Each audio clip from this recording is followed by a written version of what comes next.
এই আন্দোলন চলাকালীন অবস্থায় 1 আগস্ট তৎকালীন ফ্যাসিবাদী সরকার জামাত ইসলামী, ইসলামী ছাত্র শিবির এবং তার অঙ্গ সংগঠনগুলোকে রাজনৈতিক দল এবং সংগঠন হিসেবে নিষিদ্ধ করে সন্ত্রাস দমন আইনের 18(1) এর ধারা অনুযায়ী প্রজ্ঞাপন জারি করে। 5 তারিখে তৎকালীন সরকারের পতন হয় এবং জামায়াত ইসলামীর নেতৃবৃন্দকে সেনাপ্রধান সহ মহামান্য রাষ্ট্রপতির দপ্তরে আনুষ্ঠানিকভাবে আমন্ত্রণ জানানো হয়। পরবর্তীতে উপদেষ্টা পরিষদ গঠন করার ক্ষেত্রেও জামায়াত ইসলামী গুরুত্বপূর্ণ তাৎপর্যপূর্ণ ভূমিকা পালন করে। অর্থাৎ কার্যত জামায়াত ইসলামীর সঙ্গে বর্তমান সরকার এবং আন্তর্জাতিক কমিউনিটি একটি স্বাভাবিক অন্যান্য রাজনৈতিক দলের মতোই কাজকর্ম চালিয়ে যাচ্ছে। তথাপি একটি প্রশ্ন থেকে যায়, যে নিষিদ্ধের আদেশটি তারা দিয়েছিলেন তার ভবিষ্যৎ কি হবে? এই ভবিষ্যৎ আইনি পদক্ষেপ বলার জন্যই আপনাদেরকে ডাকা হয়েছে। এই বিষয়টি মাননীয় প্রধান উপদেষ্টার দপ্তরে বিস্তারিত আলোচনা হয়। বিস্তারিত আলোচনা হওয়ার সাপেক্ষে আইনজীবীকে দায়িত্ব দেওয়া হয়। যেহেতু এখানে একটা আইনি বিষয় জড়িত আছে, জামাত নিযুক্ত আইনজীবীরা সংশ্লিষ্ট সরকারের দপ্তর সমূহে উচ্চপদস্থ কর্মকর্তা এবং সরকারের উপদেষ্টাদের সঙ্গে সিরিজ অফ আলোচনা চালিয়ে যান। এক পর্যায়ে কি আইনি পদক্ষেপ নিলে পরে এই জিনিসটি সলিউশন করা সম্ভব, এর অংশ হিসেবে আমাদের পক্ষ থেকে আমরা স্বরাষ্ট্র মন্ত্রণালয়ে রিকোয়েস্ট করা হয়।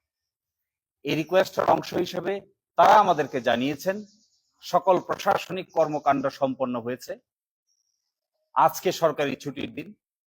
তাদের দেয়া তথ্য অনুযায়ী আমরা আশা করছি দ্রুততম সময়ের মধ্যে, এমনকি আগামীকালকের মধ্যেই এই নিষিদ্ধের আদেশটি প্রত্যাহার হবে বলে আমাদের তথ্য মতো কনফার্ম করেছেন।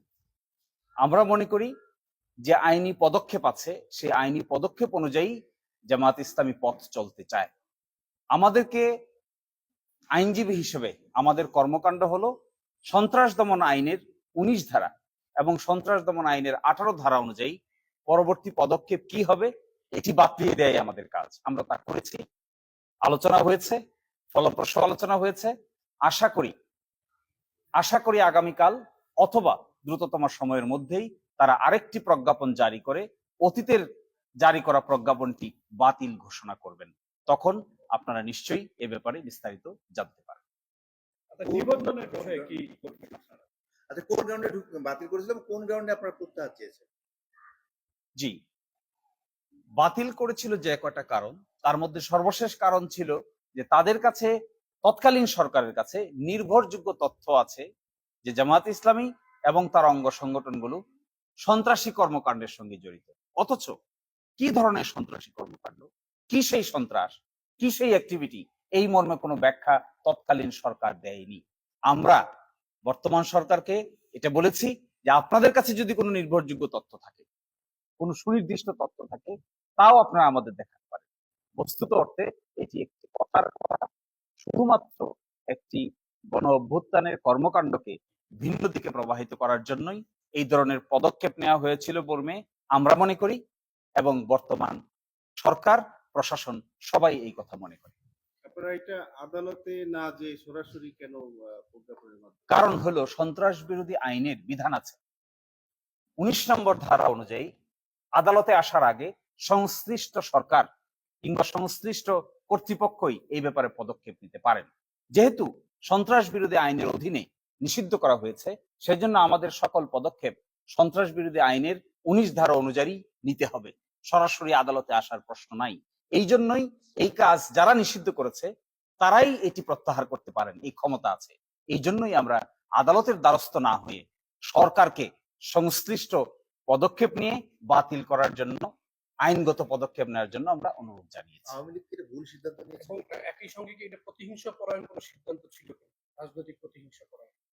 এটি স্পষ্ট যে গ্রাউন্ড তারা দিয়েছেন, এই গ্রাউন্ড যেহেতু এক্সিস্ট করে না, এই গ্রাউন্ড যেহেতু বাস্তবে নাই, তাহলে একটি সিদ্ধান্ত নেওয়ার আর কি কার্যকারণ থাকতে পারে? শুধুমাত্র অসৎ উদ্দেশ্য প্রণোদিত হওয়া ছাড়া আর কোনো কার্যকারণ যৌক্তিকভাবে এখানে দাঁড় করানোর স্কোপ নাই, আইনগতভাবেও নাই। শিশির ভাই, তাহলে আমরা জানি জামাতের নিবন্ধন মুক্ত আদালতের আদেশে বাতিল আছে এবং প্রতীক দাঁড়িপাল্লা যে ছিল সেটাও বাতিল আছে। এই বিষয়ে আপনারা কি পদক্ষেপ নিতে যাচ্ছেন? দুটো কাজ। একটি কাজ, নিষিদ্ধের আদেশটি প্রত্যাহার হতে হবে। নিষিদ্ধের আদেশটি প্রত্যাহার হয়ে যাওয়ার পরে আপনারা জানেন বাংলাদেশের সুপ্রিম কোর্টে জামাতের ফর ডিফল্ট হয়েছিল, এটি পুনরুজ্জীবনের জন্য আমরা আবেদন দায়ের করব এবং উচ্চ আদালতে এই ব্যাপারে আপনারা সবাই দেখতে পাবেন। পরবর্তী পদক্ষেপ, প্রত্যাহারের পরে আমরা দ্রুততম সময়ের মধ্যে বাংলাদেশের আপিল বিভাগে দরখাস্ত দায়ের করে সেই রেজিস্ট্রেশন মামলাটি পুনরায় শুনানি করার জন্য দরখাস্ত দায়ের করব। আমরা আশা করি বিদ্যমান বর্তমান পরিস্থিতিতে ন্যায় বিচারের স্বার্থে বাংলাদেশের সুপ্রিম কোর্ট ন্যায় এবং নীতির পক্ষে অবলম্বন করবেন এবং বাংলাদেশ জামাত ইসলামীর রেজিস্ট্রেশন প্রক্রিয়ায় আইনগতভাবে ফিরিয়ে দেবেন, এটি আমাদের প্রত্যাশা। ওই যে দাঁড়িপাল্লা প্রতীক নিয়ে যেটা হয়েছিল তখন মনে হচ্ছিল যেহেতু এটা ন্যায়দণ্ডের এটা আদালতের একটা প্রতীক, সেই হিসেবে ওই সময় একটা যুক্তি তুলে ধরা হয়েছে। এখন এটা যদি আবারও বলা হয় যে আমাদের প্রতীক পরিবর্তন করার কোনো পরিকল্পনা আমাদের আছে কিনা বা এরকম কোনো আলোচনা হয়েছে? দেখুন, জামাতের সামনে ইস্যু হলো এখন জামাতের নিষিদ্ধের আদেশ সরকারিভাবে প্রত্যাহার করা। জামাতের সামনে দ্বিতীয় এজেন্ডা এখন জামাতের এই রেজিস্ট্রেশন মামলাটি উচ্চ আদালত কর্তৃক নিষ্পত্তি করানো। এই দুই কাজ করার পর পরবর্তী পদক্ষেপ হবে এর প্রতীক কি হবে, প্রতীক কি হবে না। যেহেতু রেজিস্ট্রেশন মামলার আগে তার প্রতীক যা ছিল, আপিল বিভাগ যদি পজিটিভ ভাবে এই মামলা নিষ্পত্তি করেন তাহলে অতীতের প্রতীকেই তারা ফিরে পাবে, এটি আইনগত বিধান। ওটা কিন্তু রায়ের মাধ্যমে হয়নি, ওটা একটা সুপ্রিম কোর্টের ফুল কোর্টের সেবায় সিদ্ধান্ত হয়েছে। সেক্ষেত্রে ফুল কোর্টের সেবা আপনি কিভাবে সিদ্ধান্ত করবেন? দেখুন, ফুল কোর্ট, সুপ্রিম কোর্টের ফুল কোর্ট একটি প্রশাসনিক বডি, এটি কোনো বিচারিক কার্যকারণের ক্ষমতা তাদের নেই। আর বাংলাদেশের হাইকোর্ট বিভাগ কিংবা আপিল বিভাগ, এটি একটি বিচারিক কার্যকারণের ক্ষমতা তাদের আছে। কোন প্রশাসনিক সিদ্ধান্ত নিশ্চয়ই কোনো বিচারিক সিদ্ধান্তের উপরে প্রাধান্য পাবে না।